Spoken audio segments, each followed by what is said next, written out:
Hi hello ಎಲ್ಲರಿಗೂ ನಮಸ್ಕಾರ. Welcome back to my YouTube channel. ನಾನು ವಿಜಯ. ಫ್ರೆಂಡ್ಸ್, ಇದು ಬಂದು ನನ್ನ ಮಂಡೇ ಲಾಗು. ಇದರಲ್ಲಿ ಯಾವ ಥರ ನನ್ನ ಮಾರ್ನಿಂಗ್ ರುಟೀನ್ ಏನಿರುತ್ತೆ, ಬೊಟ್ಟಿಗೆ ಯಾವ ಥರ ಮೇಂಟೈನ್ ಮಾಡ್ತೀನಿ, ದಿನಕ್ಕೆ ಎಷ್ಟು ಬ್ಲೌಸ್ ಸ್ಟಿಚ್ ಮಾಡ್ತೀನಿ ಅನ್ನೋದನ್ನು ಶೇರ್ ಮಾಡ್ಕೊಂಡಿದ್ದೀನಿ. ನೋಡಿ, ಇದು ಬಂದು ನಾನು ಮಂಡೇ ದೋಸೆ ಆದರೆ ಮಾಡೋಣ ಅಂದ್ಕೊಂಡಿದ್ದೀನಿ. ಸೊ ಅದಕ್ಕೆ ನಾನು ಸಂಡೇ ಆಫ್ಟರ್ನೂನ್ ಹಂಗೆ ಪ್ರಿಪೇರ್ ಮಾಡ್ಕೊತಾ ಇದ್ದೀನಿ. ನಾನು ಇವಾಗ ಇಲ್ಲಿ ದೋಸೆಗೆ 2 ಲೋಟದಷ್ಟು ಅಕ್ಕಿ ತಗೊಂಡು, 1 ಲೋಟ ಅಷ್ಟು ಉದ್ದಿನಬೇಳೆ, ಒಂದು 2 ಟೇಬಲ್ ಸ್ಪೂನಷ್ಟು ಕಡಲೆಬೇಳೆ, 1 ಟೀ ಸ್ಪೂನಷ್ಟು ಮೆಂತ್ಯ ಹಾಕ್ಕೊಂಡು ಇದನ್ನು ನೀಟಾಗಿ ಒಂದು 2ರಿಂದ 3 ಸತಿ ವಾಶ್ ಮಾಡಿಕೊಂಡು ನೆನೆ ಇಟ್ಕೊತಾ ಇದ್ದೀನಿ. ನಾನಿಲ್ಲಿ ದೋಸೆಗೆ ರೇಷನ್ ಅಕ್ಕಿ ಮತ್ತು ಸೊಸೈಟಿ ಅಕ್ಕಿ ಅಂತ ಏನು ಹೇಳ್ತೀವಲ್ವ, ನಾನು ಅದನ್ನೇ ಯೂಸ್ ಮಾಡ್ತಾಯಿದ್ದೀನಿ.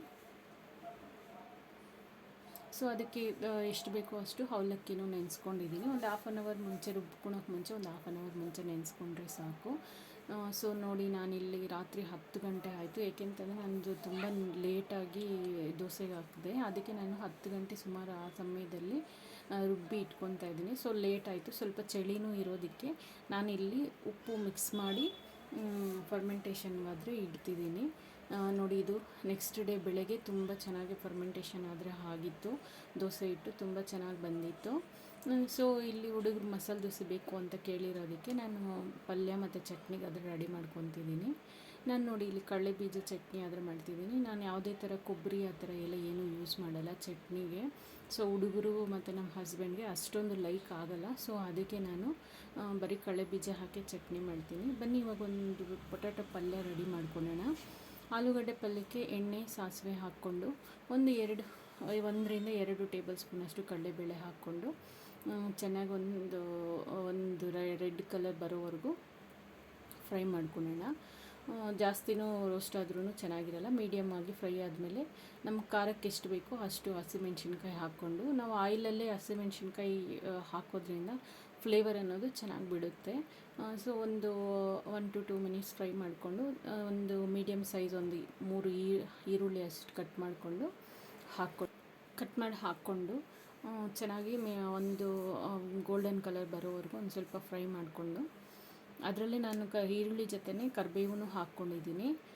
ಸೊ ಅದು ಡೈರೆಕ್ಟಾಗಿ ಆಯಿಲಲ್ಲಿ ಹಾಕೋದಕ್ಕಿಂತ ಈ ಥರ ಈರುಳ್ಳಿ ಜೊತೆ ಮಿಕ್ಸ್ ಮಾಡಿ ಹಾಕಿದಾಗ ಲೈಟಾಗಿ ಫ್ರೈ ಆಗಿ ಫ್ಲೇವರ್ ಅನ್ನೋದು ಚೆನ್ನಾಗಿ ಬರುತ್ತೆ. ಅದಕ್ಕೆ ತಕ್ಕಂಗೆ ನಾವು ಅರಿಶಿಣ ಮತ್ತು ಉಪ್ಪು ನಮಗೆ ಎಷ್ಟು ಬೇಕೋ ಅಷ್ಟು ಹಾಕ್ಕೊಂಡು ಒಂದು ಸ್ವಲ್ಪ ಫ್ರೈ ಮಾಡೋದ್ರಿಂದ ಏನಾಗುತ್ತೆ ಅಂದರೆ, ಈರುಳ್ಳಿ ಜೊತೆ ಆಯಿಲ್ ಜೊತೆ ಚೆನ್ನಾಗಿ ಮಿಕ್ಸ್ ಆಗೋದ್ರಿಂದ ನಾವು ಪಲ್ಯಕ್ಕೆ ಹಾಕ್ಕೊಂಡಾಗ ಚೆನ್ನಾಗಿ ಕಲ್ಲರು ಮತ್ತು ಉಪ್ಪು ಎಲ್ಲ ಚೆನ್ನಾಗಿ ಹಿಡಿಯುತ್ತೆ.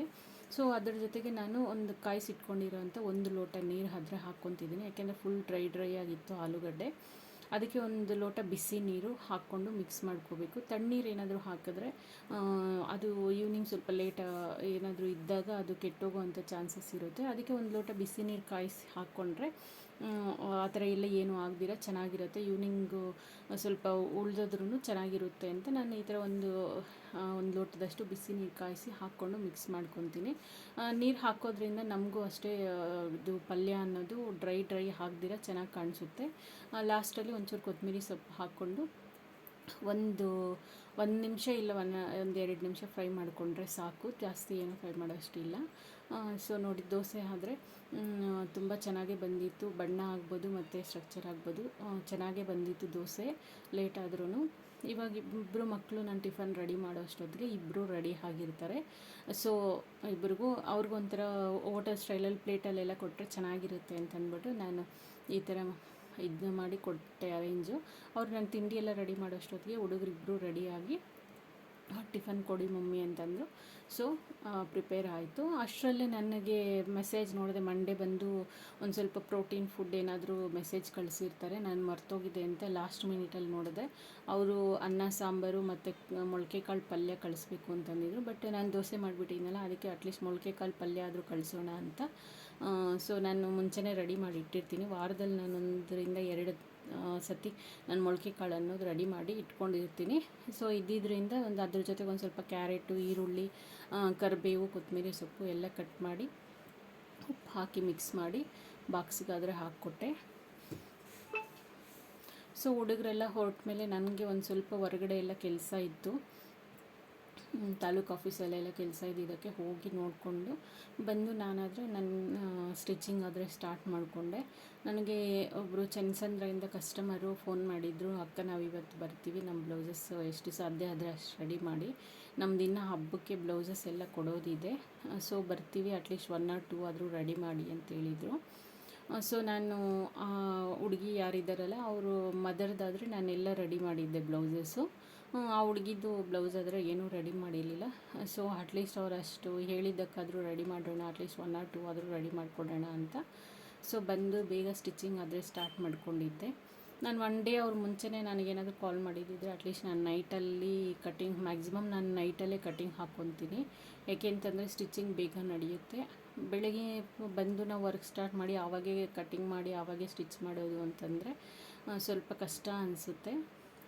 ಅದಕ್ಕೆ ಅವ್ರದ್ದು ನೋಡಿ ಪ್ರಿನ್ಸ್ ಕಟ್ ಇದೆ ಬ್ಲೌಸು, ಅವ್ರದ್ದು ಬ್ಲೌಸ್ಗೆ ಕಪ್ಸ್ ಹಾಕಬೇಕು, ಅದಕ್ಕೆ ಡಬಲ್ ಲೈನಿಂಗ್ ಬೇಕಿತ್ತು. ಸೊ ಅದಕ್ಕೆ ನಾನು ಫ್ರಂಟ್ ಪಾರ್ಟ್ ಅನ್ನೋದು ಡಬಲ್ ಲೈನಿಂಗ್ ಆದರೆ ಕಟ್ ಮಾಡ್ಕೊತಿದ್ದೀನಿ. ಇವತ್ತು ಕಂಪ್ಯೂಟರ್ ಎಂಬ್ರಾಯ್ಡ್ರಿ ಕೂಡ ವರ್ಕ್ಸ್ ಹಾಕೋದಿತ್ತು, ಬಟ್ ಇವರು ಬರ್ತೀನಿ ಅಂದಿದ್ದಕ್ಕೆ ನಾನು ವರ್ಕ್ ಸ್ವಲ್ಪ ಹೋಲ್ಡಲ್ಲಿ ಇಟ್ಬಿಟ್ಟು ಇದು ಮಾಡಿದೆ.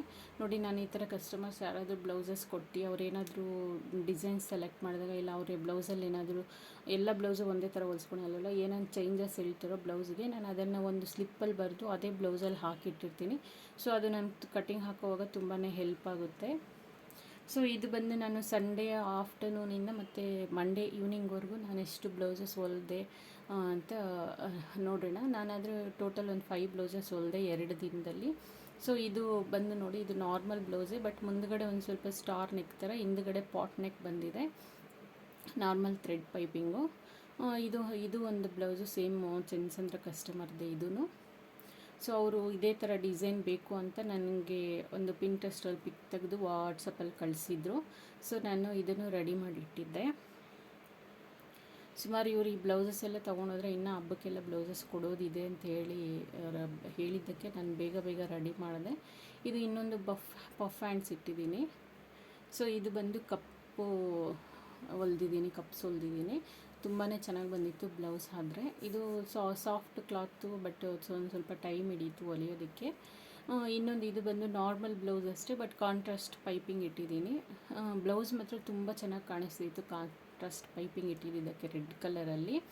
ಇದು ಬಂದು ನಾರ್ಮಲ್ ಬ್ಲೌಸೇ. ನಾನು ಈ ಥರ ಬ್ಲೌಸು ಅವರಿಗೆ ಈ ಥರ ಕ್ಲಾತ್ ಸೇಮ್ನಲ್ಲಿ ಕಲರ್ ಚೇಂಜ್ ಬ್ಲೌಸಸ್ ಆದರೆ 4 ಬ್ಲೌಸಸ್ ಹೊಲ್ಕೊಟ್ಟಿದ್ದೆ.